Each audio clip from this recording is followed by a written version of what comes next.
in every culture.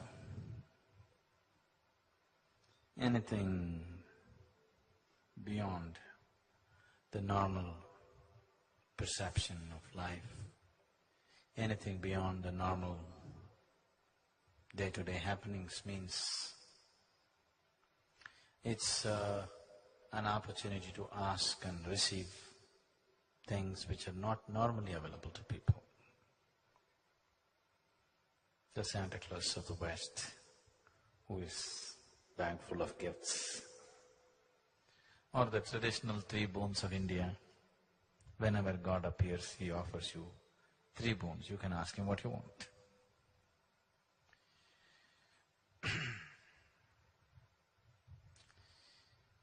This interpretation or this direction of lore and stories that have… why this lore has taken in this direction is always in the world, a large population of the world is always deprived. Always it's been so. A large population in the world is always deprived of many things that they would aspire to have. Or I would say almost everybody is deprived of what they want to have. If they have this, they don't have that. If they have that, they don't have this. So, almost everyone is deprived of something or the other. So if a new possibility arises, the first thing is to ask. And if anybody is of any worth, he's supposed to give. I know there are various people,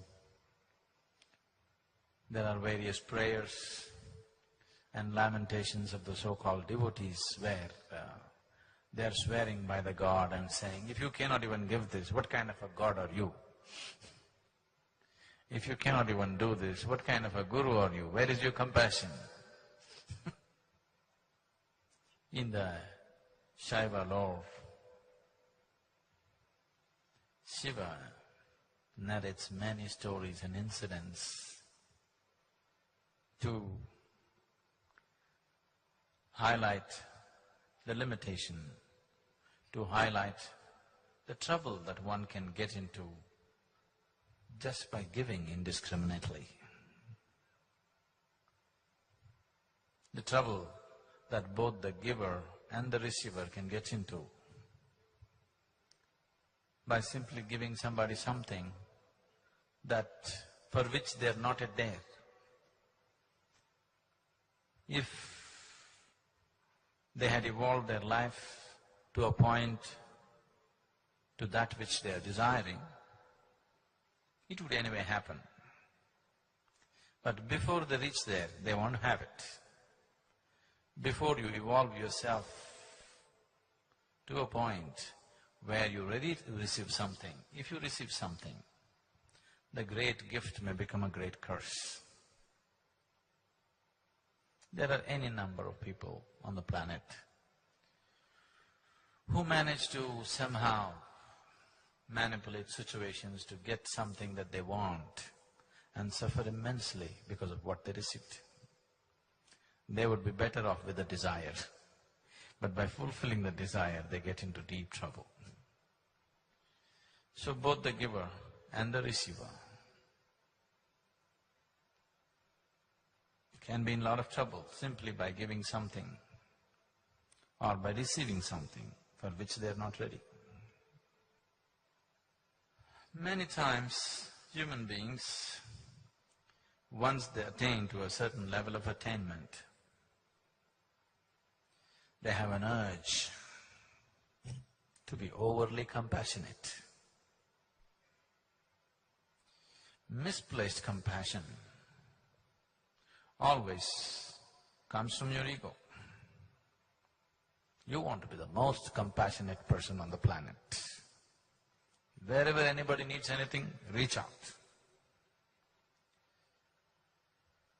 This is not coming from any kind of understanding or wisdom or awareness. This is coming from wanting to be the best or the most.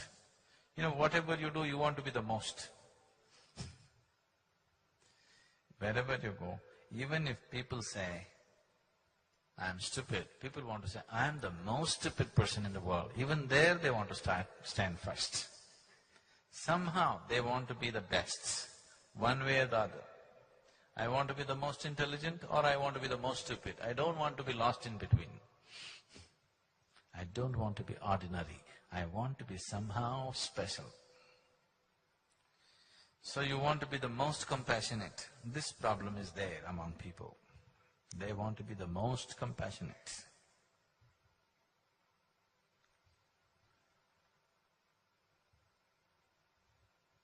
True compassion is not about giving or taking. True compassion is just doing what's needed. You have no preferences of your own. Simply doing what's needed is compassion. You revving yourself up into a huge amount of emotion and reaching out to somebody is not compassion. This is just self-satisfaction, devious ways to fulfill yourself. Compassion is possible. Genuine compassion is possible. When there is nothing to fulfill in you, you're just doing what's needed. But always, if you get into a deep emotion and do something, you think that was a very compassionate moment. No, you are seeking self-fulfillment. I'm not saying anything right or wrong, it is still coming from a certain inadequacy.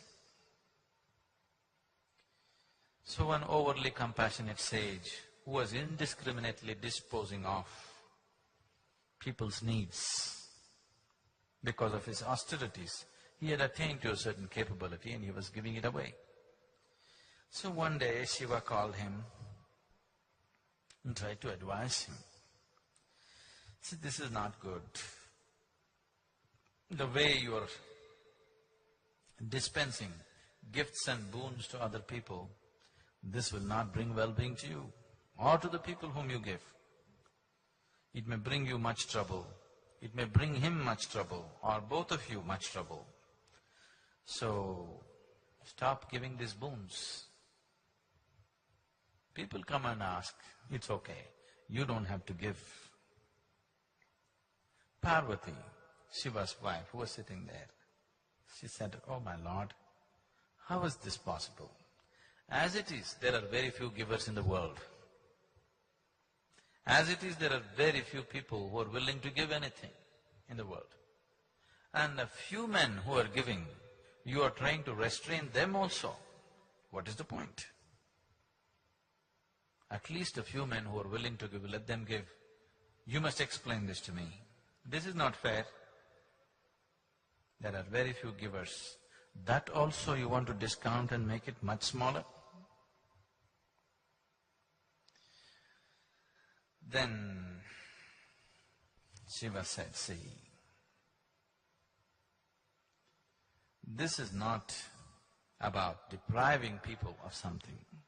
This is not about depriving the world of receiving something. Nor is it an effort to deprive the person to have the pleasure of giving something.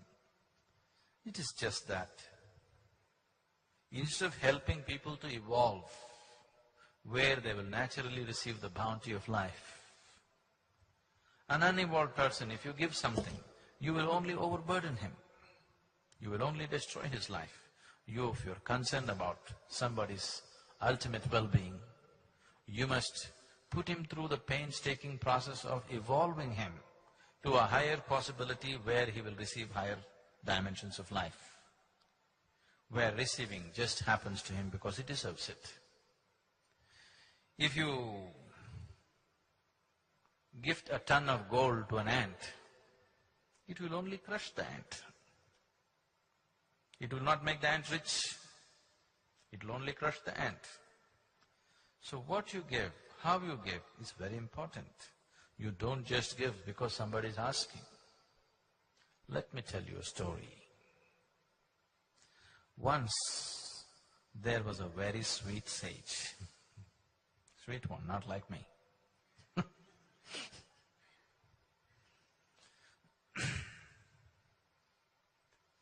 And he sat in his cave in the mountain and was into very stringent austerities, eating simple food, always focused on his sadhana. One day a king came hunting in the forest, then he found this cave, came inside and saw the sage totally absorbed in his meditation. He bowed down to him and he was thirsty, he wanted to drink water. He looked around, there he found a real mean-looking vessel, a real mean-looking vessel. We don't have such a thing in ashram. We dispose of the mean-looking ones, whether they're vessels or people or whatever.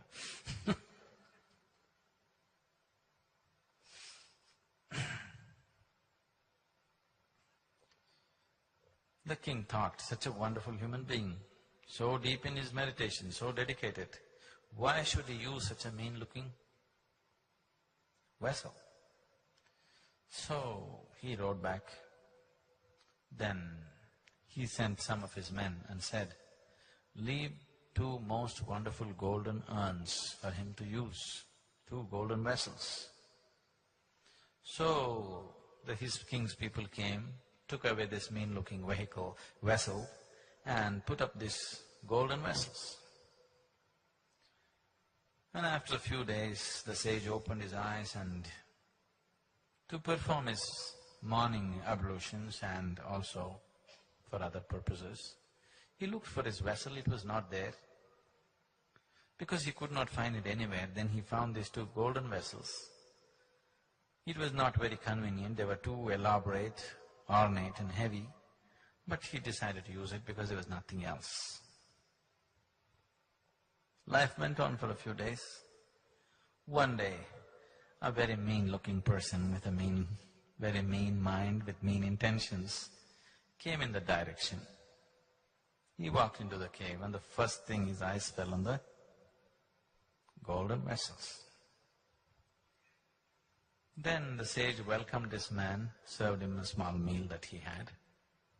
The man ate, but his eyes were fixed on the golden vessel.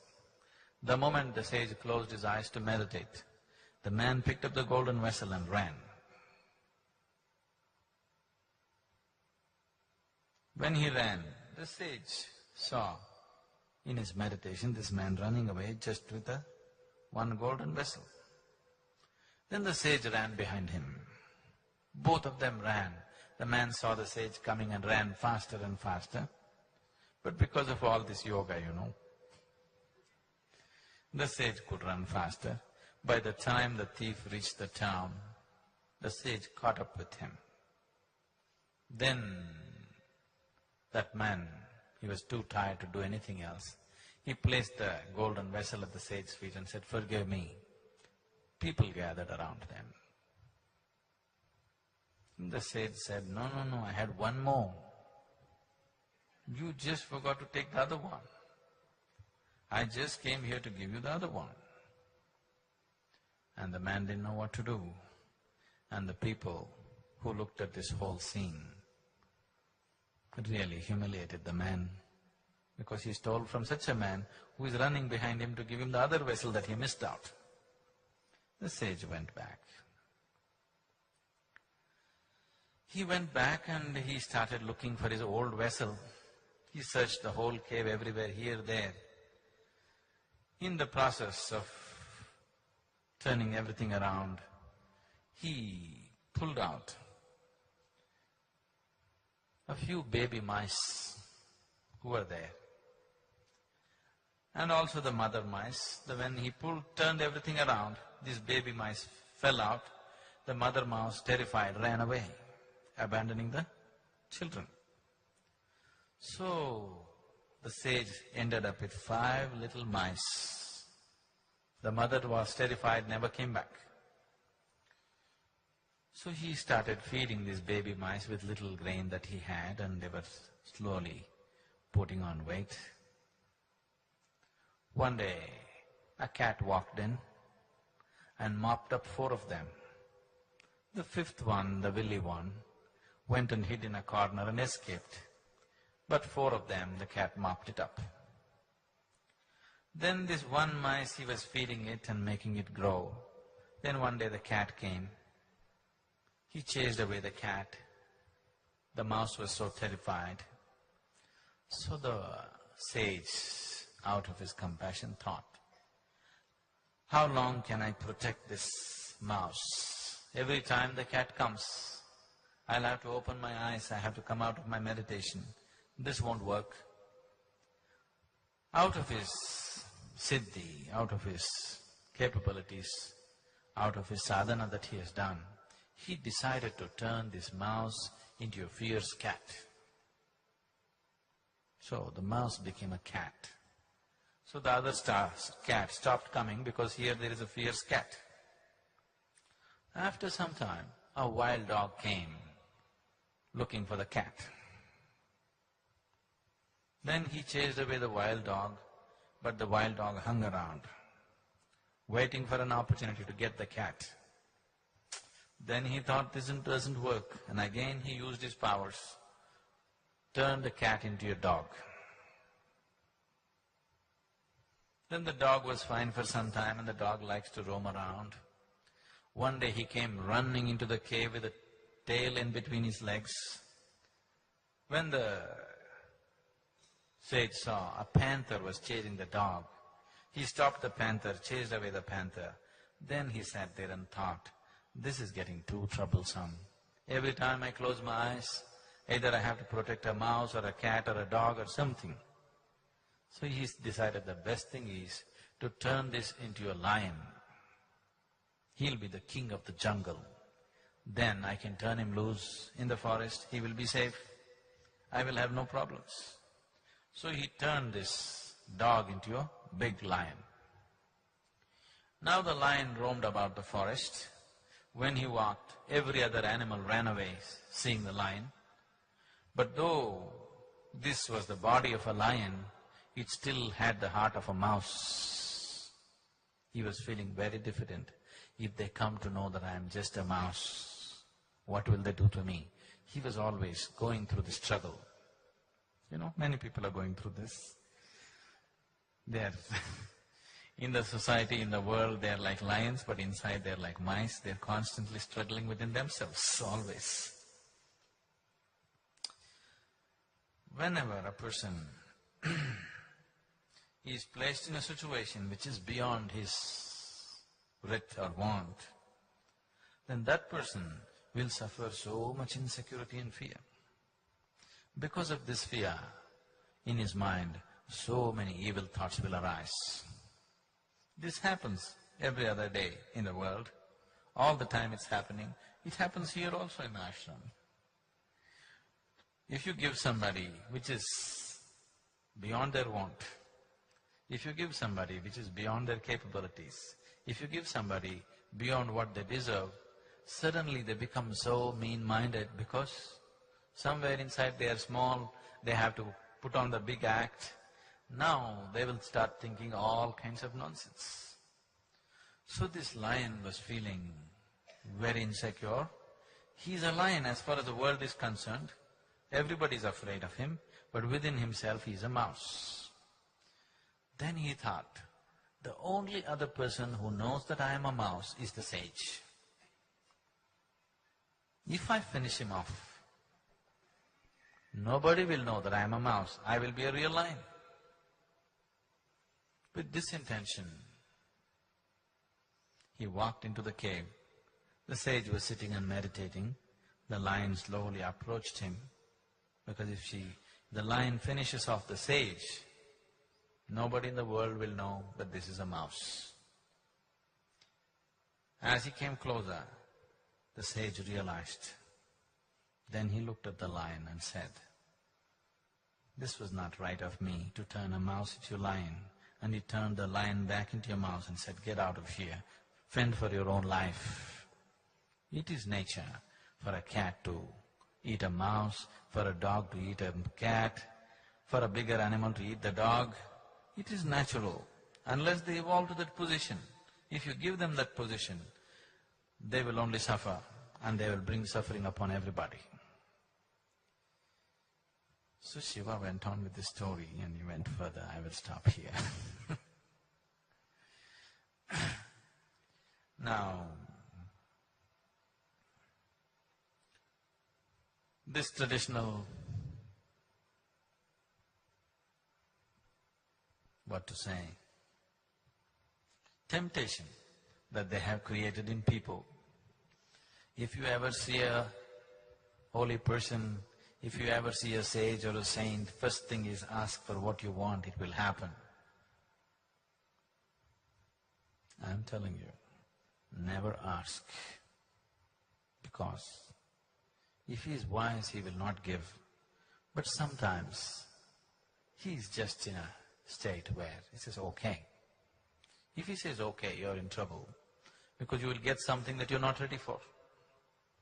If you get things that you're not ready for, life doesn't become better. Life only becomes turmoil in so many ways. So when you sit in a certain space, when you sit in a certain energy, if you notice a certain person or a place is creating a certain level of energy, it seems to be a little bigger possibility than what you are. That is a time when you don't think of anything, when you don't ask for anything, you simply sit. If you simply sit, you will get the necessary nutrient to evolve very fast, to mutate from one dimension to another. Once you grow into a certain possibility, everything that is possible in that dimension will anyway happen to you. If you do not grow into that possibility, but just aspire for that, then you're just bringing heaps of trouble upon yourself. So meditation, temple, dhyana linga, or sitting with the Guru is not a time to ask. It is a time to imbibe and allow this one to evolve into a higher possibility, so that if it evolves, what has to happen to it will anyway happen. Sadhguru, I feel that there's a very fine line between being trustful and being naive. How can I manage this? Which one are you?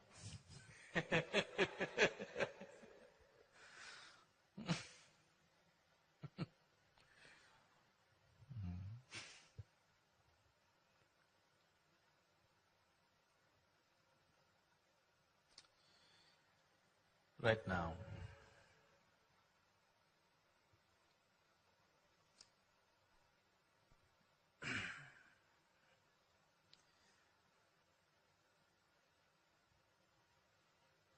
a month ago I was in Hyderabad. After I spoke in one of the meetings, the local newspaper next day reported, Sadhguru denies God. Headlines they put. The heading of the article was, Sadhguru denies God, or something like that. And it went on to describe how I deny God. Why these things happening is simply because instead of using your naivete, I am constantly trying to help you to be doubtful about everything. Because I'm telling people, anyway you have a doubt about everything, you don't trust anybody in your life, please see this. You don't really trust anybody in your life. Even people with whom you have lived for 10 years, 20 years, if they do one act that you cannot understand, immediately all kinds of suspicion will arise about them, isn't it? Yes or no? If they do just one thing that you cannot understand, any number of suspicions will come in your mind. A guru is always a suspect.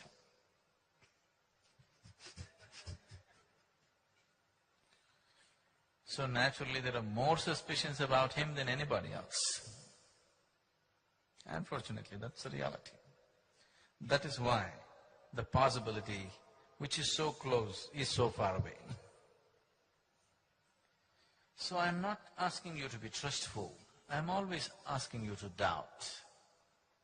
Doubt is fine with me, but suspicion is a sickness. Doubt means you're looking as to what is the truth. Suspicion means you made a conclusion about it. Doubt means you don't know, you're looking. That is a good state to be. You're looking constantly. Naive means you're suspicious and constantly wondering, is the other person much smarter than me? And still taking me for a ride in spite of all my suspicions? These people think they are naive. They are actually suspicious. But they're constantly wondering that the other person may be so much smarter than them and still taking them for a ride. Isn't it so? There is no really naive person in the world. They are suspicious people who are dumb. Dumb and suspicious. Suspicion is not intelligence. In fact, the lower the level of your intelligence, more suspicious you are in your nature. Somebody who's intelligent naturally trusts people around him, at least in the day-to-day affairs. People who have a small mind are suspicious about everybody around them. Have you noticed this? The less intelligent they are, the more suspicious they are always. Because they can't figure out one thing from the other. They're constantly afraid that somebody will misuse them. They're constantly fear that somebody is going to take them for a ride. So they will be very suspicious, but they're clueless. So they call themselves naive. They're not naive. They're suspicious, but with the brains of a caterpillar. Now, the question is, how do I know whether I'm being taken for a ride or not? Let's come directly to it. Isn't it? That's a question, isn't it? Let me tell you, you are being taken for a ride. Because you are still not yet in that stage where I can either expose or impose or even tell you what it is about. It is like, I don't know if you've seen, but you come from an Asian family, you might have seen. In India especially, mothers have a whole technology as to how to stuff the child with more food than you would normally eat. You know? You know this technology? Now, they will take so much rice and whatever in the plate. The child says, no, this is too much, I'm not going to eat that. So, okay, you eat one half of it. This half, as the child begins to eat, they'll mix everything together again. Let's say the child has eaten half of this half. Then they'll mix this thing together and then again make it, child says, no, it's too much. So again make it half. Okay, only half I'll give you. Again make it half. Like this they will go on doing. And in the end, showing Kakama, Govama, Chandamama, this one, that one, you know, all kinds of distractions. And unknowingly the child will eat up the whole plate full of rice. Definitely the mother is taking the child for a ride, isn't it? Yes? Similarly, the Guru is also constantly taking his disciples or devotees for a ride. Because if you really tell them what they're supposed to swallow, they will just say, this is impossible, and they will run away. So, because you like everything in installments, I'm taking you for a ride in installments. But it'll never happen in installments. It is whole or nothing. But your willingness comes in installments. Do you see, the first day you arrived at the introductory, what level of willingness you were, and today what level of willingness you are? Slowly we have taken you for a ride, isn't it? Making you little more willing, little more willing, little more willing. The way I am talking to you today, if I had spoken to you on that day, you would have left, never to see my face again. Isn't it so? So we are taking you for a ride.